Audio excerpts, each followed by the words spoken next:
your guitar leads. So before we get to fixing them, you need to know how to test them. And so to test them, I'm just going to be using a simple multimeter that you can pick up from any hardware or electronic shop. But there's two ways to test your leads on a multimeter. You can either do it on resistance or you can do it on continuity, where it makes a nice little beep when everything's working okay.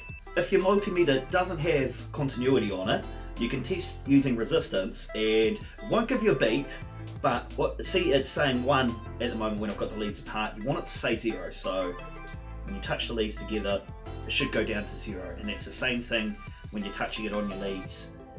Get it to go down to 0 and you're all good. Typically, if there is a problem with your lead, it's either a breakage inside here, as solder joints come off, or it'll be within this first little part here. So when you're testing as well, make sure you give your leads a wiggle, because when you give it a wiggle, it might connect it, it might disconnect it, and then you'll get the beep or not, and it'll just tell you if there's a problem in there. I also like to use a clamp when I'm doing this because it just makes things easier if you've got free hands. So put your leads in the clamp and then test from there.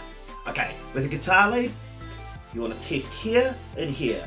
There's a little black piece in the middle, and that tells you the separation between the 2 points. So start with the bottom parts, one on there, get a beep, she's working all good. And then do the same up the top for the tip. Here.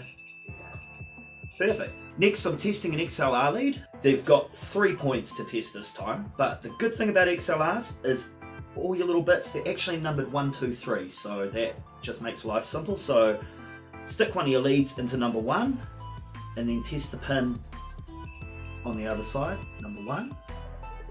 This is going into number 3, and into number 2. And just like that, your leads are tested. Well, I hope you found this useful. This is just part 1. On the next video, I'll be showing you how to make and repair your own guitar lead, and then I'll be doing one on how to make and repair your own XLR leads, and then the final one will be on common plugs that are used when you're a musician. So these are all things you should know. Fixing your own leads is not difficult, and testing as well. I mean, unless you're buying like Planet Waves where you can just take the lead back to the shop and get another one, you'll save yourself so much money over the years if you can just fix it yourself. And you know, it's that satisfaction thing. You're fixing it yourself, you just feel better when you've done it yourself. Anyway, if you've enjoyed this, it's been helpful, please subscribe on YouTube, give us a like on Facebook. Feel free to drop a question in the comments down below if there's a subject you want me to talk about, and thanks guys, catch you later.